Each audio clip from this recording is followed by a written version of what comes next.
Since 1938, Peugeot has had a significant presence in the commercial vehicle industry, and that always included a pickup, until rather recently.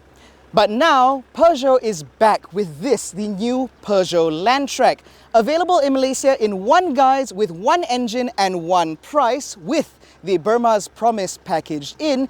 Is this now the new lifestyle pickup to beat, or will it falter against the well-established Japanese rivals? My name is ABDULLAH, this is Malaysian Motoring, and before we get into it, be sure to hit subscribe and hit the bell so notified every time we make a new upload.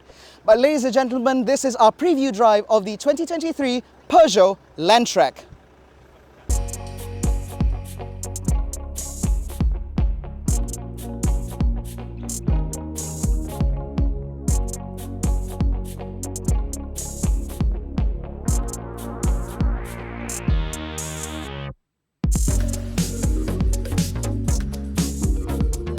Now the thing about the Landtrek is that it's not strictly a Peugeot model, but Stellantis has heavily reworked the design and the interior and all the bits and pieces that you're going to be interacting with, so it does feel like a more premium experience. But what will strike you first is this car's design. Now at the front you see the integration of the lion's claw up on the face, framing a very Peugeot grille, and down the side you get these very handsome 18-inch dual-tone diamond-cut alloy wheels wrapped in Goodyear Wrangler tyres. Now the tyre choice is particularly interesting because most lifestyle trucks will go with something that is more geared toward road terrain. These are all-terrain tyres, which suggests that Burmaz believes this is as much of a lifestyle truck as it is a workhorse. But ultimately, it is from here where I believe that the Landtrek sets itself apart, because it does look very muscular from the side. Now at the rear, you do get LED combination tail lights, by which I mean the positioning lights are LED, but everything else is a bulb. And as far as I'm concerned, it does look rather smart, and you have the integration of a little bit of Peugeot script on the side of the tail lights. Now, the thing about the Landtrek is that it's still ultimately a truck, which means you still get a flatbed at the back. Now, the B-roll that you may be seeing today with the flatbed does not include the bed liner, which will come as standard on all delivery models, but Burmaz was very keen to get these cars rushed out for the media to test drive, and so the flatbed liners were not yet fitted. Now, as a whole, the Landtrek is very clearly a very pretty truck to look at from the outside. But does that extend to the interior? In short, yes it does. Now unfortunately the interior of my particular truck is covered in wires because we've all got phones and whatever that need to be charged up. But what's very clear is that this interior does live up to Peugeot standards. You've got a very Peugeot designed dashboard replete with these piano style switches and knobs. Everything looks very nice, it's all very pleasing to touch, and you even get the Peugeot 2-spoke steering wheel. Now admittedly this is not an iCockpit, which means the steering wheel is properly sized and you have to look at the instrument binnacle through it. But that said, the instrument binnacle, which is semi-digital with a multi-info display in the middle, might not look that interesting given that we now are used to digital instrument clusters, but it's very easy to read, it's very easy to understand, and ultimately that's what you want from a truck. Now what sets the Landtrek apart is in terms of the interior appointments, because you get electric seats on both sides with 8-way adjustment. You get dual zone climate control replete with air conditioning vents at the back. You get Apple CarPlay and Android Auto displayed on this very wide, very sharp center instrument cluster, and everything falls very easily to hand, and like I said, all the fixes and fittings in here feel rather nice. Now in terms of overall quality, it might not be so great because we all have hard touch plastics around the place, which does admittedly feel a little bit utilitarian, but this is a truck. What is more noteworthy is the fact that this offers the most amount of interior space, especially at the rear half of the cabin, where you get a good amount of headroom and a good amount of legroom, and the rear seat recline angle is at a human level, which cannot be said of quite a number of trucks. That said, however, the rear bench is mounted rather low, which means you do sacrifice some degree of under-thigh support, but for families and children it should be fine because you do get ISOFIX mounts, which does save the day. Now, the next question is this a Peugeot to drive?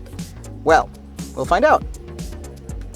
Now the amazing thing about the Landtrek is not really the way it looks, because obviously Peugeot has been able to retool and refettle enough of the bright work and bodywork in order to make it look like a different product. The big surprise actually comes from the way it drives, because they've also been able to fettle the suspension. And as a result, this does feel like a more upmarket place to be. Admittedly, it is not quite as smooth and car-like as the Ford Ranger, but it's certainly a step above vehicles like the Mitsubishi Triton and even the slightly more complex Nissan Navara. But perhaps the biggest surprise here is actually the 1.9 litre. So we're now familiar with the slightly smaller displacement turbo diesel engines, as we've seen from the BT50 and the Isuzu D-Max, which are essentially the same truck anyway. So having a small displacement turbo diesel in this gives another mainstream option for pickup buyers. And in terms of the performance, it genuinely isn't that bad. So under the bonnet, it produces about 150 horsepower and about 350 Newton meters of torque. And if I'm wrong, you'll see the numbers down here. And as a result, it's got more than enough torque for you to use on a day-to-day basis. The 6-speed automatic transmission is a little bit slow, but it does shift to the ratio you need when you need it. Now, driving at slower speeds within towns and so on, as this drive has taken us all the way out to Ijo and Sekinchan, in town, the powertrain is adequate. It responds adequately enough. It doesn't fly off the line the way you'd expect, say, a Ranger, Wildtrak or Raptor, but it does well enough. And most importantly, out on the motorway, at the national speed limit, there is very little in terms of wind and road noise intrusion, except for the rear half of the cabin, which I find a little bit odd given its literal isolation from the rear wheels, but there we are. Now, in terms of the ride, like I said, the front half of this cabin is relatively comfortable, but the rear half not so much. Mostly down to the seats, like I mentioned earlier, and the fact that because you don't have much under thigh support, it does mean that you end up being the impact absorption material. But is the Peugeot Landtrek worth considering? Well, if you're looking at within this price range, you have quite a few options to choose from, but none of them offer the same kind of refinement nor the same kind of curbside appeal as the Landtrek.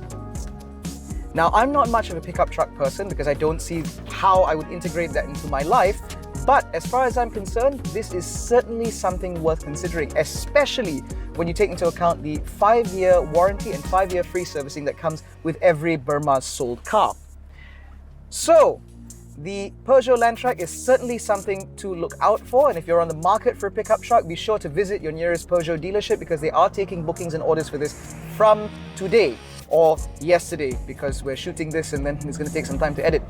And as far as I'm concerned, if you don't look at this, you're a little bit of an idiot. And if you don't like it, let us know why in the comment section below. But in any case, that's been a very quick preview of the 2023 Peugeot Landtrek. If you enjoyed this video, please give it a thumbs up, subscribe to the channel, hit the little bell icon so notified every time we make a new upload. Don't forget to follow us on Facebook, Twitter and Instagram. All the links are in the description below. Thank you so much for watching. We'll catch you in the next one. Take care and stay safe.